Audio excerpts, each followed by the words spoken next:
एक गांव में शारदा और अनामिका सास बहू रहा करती थी। मेन रोड के पास ही उनका एक छोटा सा होटल था, जिसके पैसे से वो अपनी जीविका चलाया करती थी। दिन गुजर रहे थे, पर सास बहू का ये होटल बहुत ही धीमा चल रहा था, जिस वजह से शारदा का दिल खुश नहीं था और मनी मन वो दुखी थी। पर बहू रानी अनामिका हमेशा सोचते रहती थी कैसे मेहनत करे ताकि इस होटल को और भी बेहतरीन बनाया जा सके। अरे बहू, क्या हो गया? गहरी सोच में डूबी हो। होटल के बारे में ही सोच रही हूँ सासू माँ। दिन में दिन होटल का व्यापार आगे बढ़ना चाहिए, पर इस होटल के ग्राहक तो बस एक ही जगह रुक गए हैं। इसीलिए सोच रही हूँ कोई दूसरा व्यापार करे तो शायद अच्छा रहेगा। इस व्यापार को छोड़ के दूसरा व्यापार क्यों शुरू करना बहू? अगर चाहोगी तो कर सकते हैं, पर नए के साथ इस होटल को भी तो चला सकते हैं। वो बात नहीं है सासू माँ, थोड़ा हट के सोचिए। जो होटल से कमाई होती है वो पैसे होटल पे ही खर्च हो जाती है, फिर बचाएंगे क्या? हमें खुद पता नहीं कि कल क्या होगा। अगर कुछ दुर्घटना घट जाए तो हमारे हाथ में 1 रुपया भी नहीं है। ये सुन के शारदा के पास कोई जवाब नहीं था, वो चुप हो जाती है। इसीलिए सासू माँ, अगर हम कोई दूसरा व्यापार शुरू करें तो हमारे लिए अच्छा होगा, यही सोच रही हूँ। ठीक है बहू, हमारे परिवार के लिए तुम जरूर कुछ अच्छा ही सोच रही होगी। फिर कौन सा व्यापार शुरू करे बताओ? मिर्ची के पकोड़े या समोसा, या फिर दोनों ही। हम ये व्यापार शुरू कर सकते हैं। मुझे तो लग रहा है ये व्यापार बहुत अच्छा चलेगा। ठीक है बहू, अगर तुम्हें लग रहा है तुम यही करते हैं। इस तरह से शारदा अनामिका के बातों पर सहमति जताते हुए बात कर रही थी। तभी रघुपति नाम का समोसा बेचने वाला एक आदमी हारे हुए रास्ते से चले आ रहा था। शारदा ताके देखे डाके, जो उनके होटल के रास्ते से होके गुजर रहा था। अनामिका को समझ में नहीं आता कि अचानक से सासू माँ उसे क्यों बुला रही है। फिर रघुपति सास बहू के होटल के पास आता है। क्या हुआ, क्यों बुलाया मुझे? तुम कहाँ जा रहे हो? कूली का काम करता हूँ ना, वैसे क्यों बुलाई ये बता देंगी तो मैं यहाँ से चला जाऊंगा। क्या हो गया? पहले तुम समोसा बेचा करते थे ना, अब अचानक से मजदूर का काम क्यों कर रहे हो? पहले मैं पकौड़ियों का व्यापार करता था, फिर अच्छा चला नहीं तो समोसा बेचने लगा। बाद में पकौड़ी में भी घाटे हो गए और समोसे में भी। अगर मैं समोसा का व्यापार ना शुरू करके पकौड़ियों के स्वाद के बारे में सोचता तो शायद व्यापार अच्छा चलता।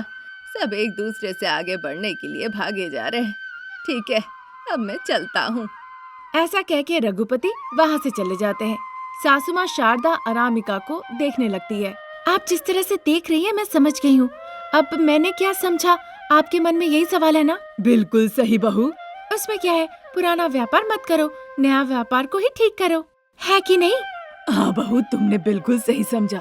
पर तुम जो सोच रही हो वो जरूर हमारे होटल के बढ़ोतरी के लिए ही होगा, है कि नहीं?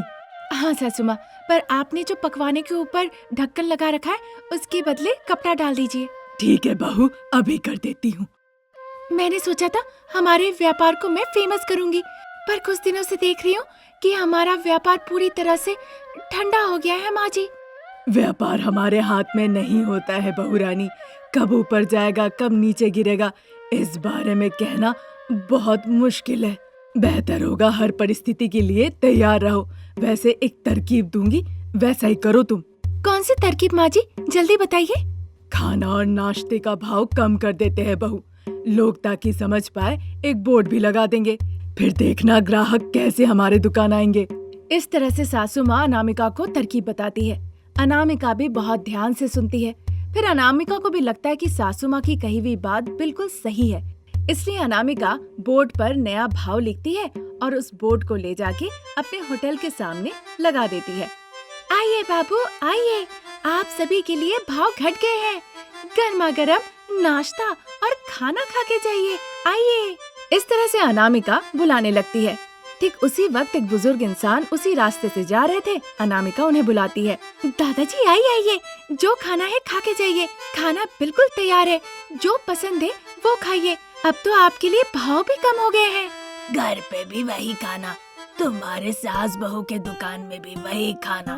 मैं ये सब खा के थक गया हूँ, मुझे नहीं खाना। ऐसा कह के वो चले जाते हैं। बेचारी सास बहू को समझ में नहीं आता है कि अब वो क्या करे। सारा पकाया हुआ पकवान बच गए।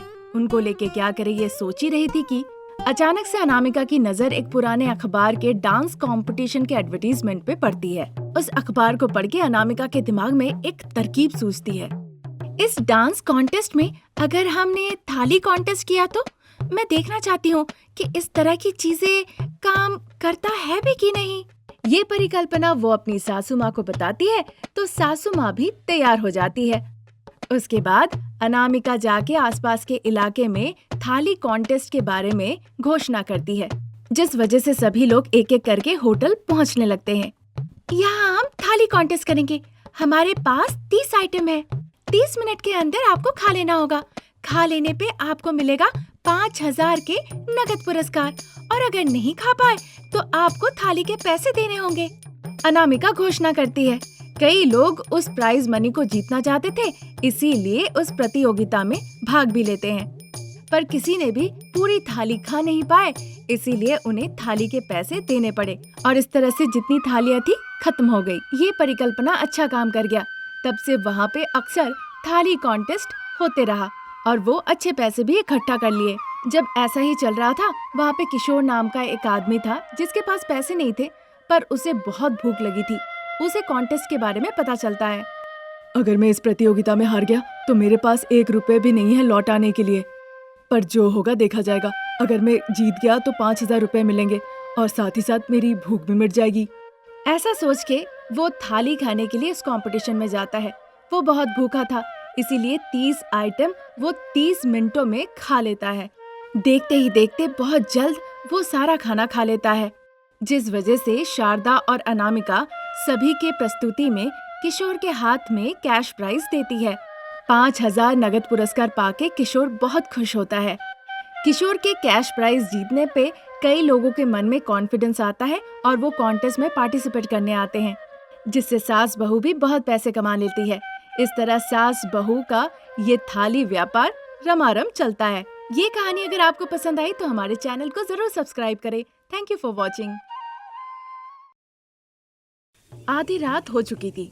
भयानक हवा, बारिश, बिजली, गरज, मानो कि आसमान हिल गया हो और इस तरह का भयानक खतरा मंडरा रहा था गोदावरी पल्ली गांव के ऊपर। तभी भी अनामिका डरी नहीं। उसने बिस्तर पर सो रहे अपने पति को प्रणाम किया और उसके पैर छूकर दुख के साथ कहने लगी, मुझे माफ कर दीजिए। मुझे पता है आप मुझसे बहुत प्यार करते, पर जब से डॉक्टर ने कहा कि मैं आपको बच्चे का सुख नहीं दे सकती हूँ, तब से देखा है आप बहुत दुखी हैं। मैंने देखा है आप बच्चों की तरह रोते हैं, ताकि अब आपका सारा दुख दर्द दूर हो जाए। मैं आपसे बहुत दूर जा रही हूँ। इतना कहकर वो अपने आंसू पोंछती है, फिर रमेश के सर के पास आती है और आके उसके सर को चूमती है और दुखी होकर कहने लगती है, शायद ये आखिरी बार जब मैं तुम्हें चूम रही हूँ। इतना कह के वो कुछ कपड़े एक बक्से में भरती है, फिर वो बेडरूम से हॉल में आती है। हॉल में शारदा और प्रसाद बहुत चिंतित थे और बहुत रो रहे थे। वो अपनी सासू माँ शारदा को पकड़ लेती है और चुपचाप रोने लगती है। शारदा भी बहुत रोती है। सासू माँ, पिताजी, मेरे पति का अच्छे से ख्याल रखिएगा।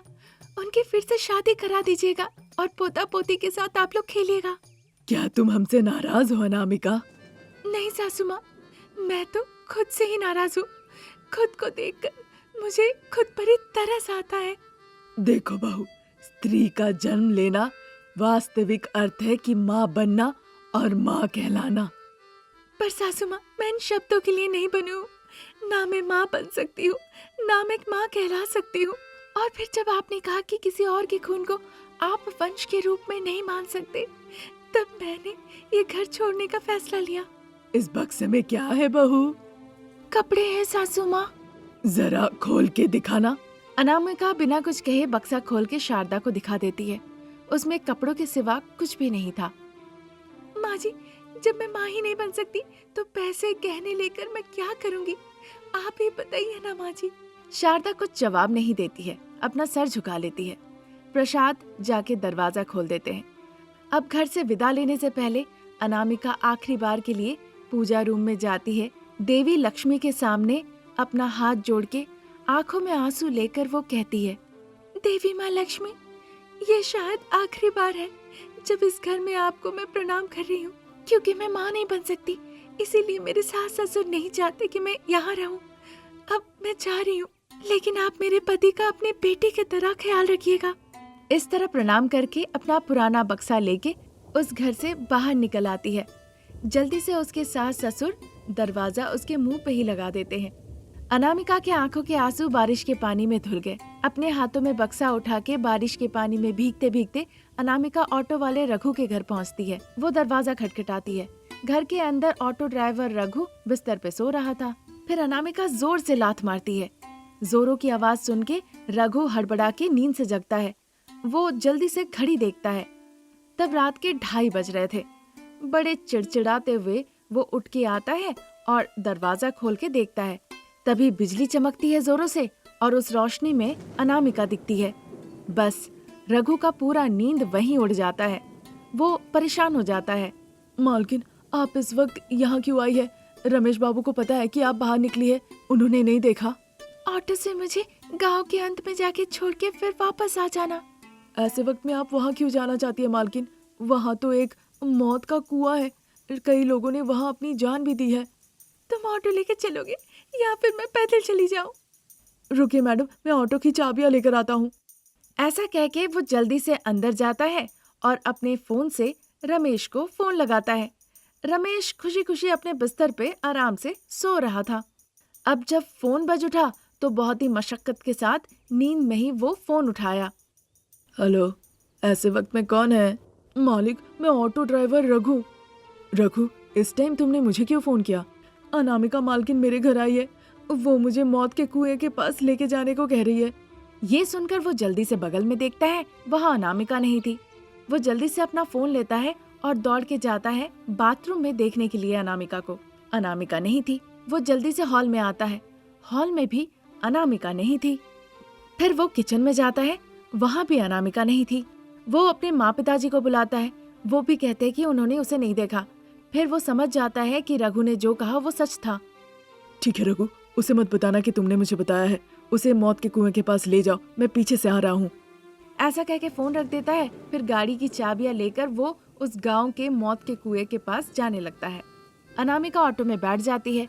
ऑटो बारिश में उस मौत के कुएं की तरफ जाने लगती है। 10 मिनट के अंदर वो ऑटो पहुंच भी जाती है। अनामिका जब वहां से ऑटो से उतर रही होती है तब तक उसके पति रमेश वहां पहुंच गया था। रघु ऑटो लेके वहां से चला जाता है। आओ अनामिका, हम दोनों एक साथ यहाँ आत्महत्या कर लेते हैं। आप क्यों कहना चाहते हैं? मैं संतान को जन्म नहीं दे सकती हूँ, आप तो नहीं। अरे अनामिका, मुझे बच्चे ना हो तो भी चलेगा, पर मुझे अनामिका चाहिए। तुम मेरी जान हो, तुम मेरी जिंदगी हो। तुम्हारे बिना मैं कैसे जिंदा रह सकता हूँ अनामिका? आपके संतान नहीं हो रहे इसलिए आपके माता पिता मुझ पे बहुत नाराज है, जो मैं बर्दाश्त नहीं कर पा रही हूँ। वैसे भी हम यहाँ मरने के लिए आए हैं, फिर सारी समस्या खत्म हो जाएगी। तुम मर जाओगी तो तुम्हारे बिना तो मैं जिंदा नहीं रह सकता हूँ। तो चलो हम दोनों साथ में मर जाते हैं। ऐसा कहकर जब रमेश अनामिका का हाथ पकड़ के कुएं में कूदने ही वाला था, तभी वहाँ देवी लक्ष्मी प्रकट होती है। उनकी रोशनी से वो उन दोनों को कुएं में गिरने से बचा लेती है। वो दोनों देवी माँ को देखते हैं। फिर देवी लक्ष्मी को वो प्रणाम करते हैं। पति पत्नी का रिश्ता सिर्फ एक साथ जीना ही नहीं होता है, एक साथ मरना भी होता है। ये बात तुम दोनों ने साबित कर दिया। तुम दोनों की जान देने की वजह सिर्फ अनामिका माँ नहीं बन पा रही है, इसलिए मैं तुम लोग की संतान होके जन्म लेना चाहती हूँ। इतना अधिकार मेरे पास है, इसीलिए मैं अनामिका की बेटी होके जन्म लूंगी। ऐसा कहकर देवी माँ रोशनी का आकार लेके अनामिका के शरीर में समा जाती है। वहां से अनामिका और रमेश गाड़ी में बैठ के घर लौट आते हैं। कुछ दिनों के बाद रमेश और अनामिका का एक पुत्री संतान होती है। उस पुत्री संतान को लेके रमेश और अनामिका बहुत खुश होते हैं। ये कहानी अगर आपको पसंद आई तो हमारे चैनल को जरूर सब्सक्राइब करें। Thank you for watching.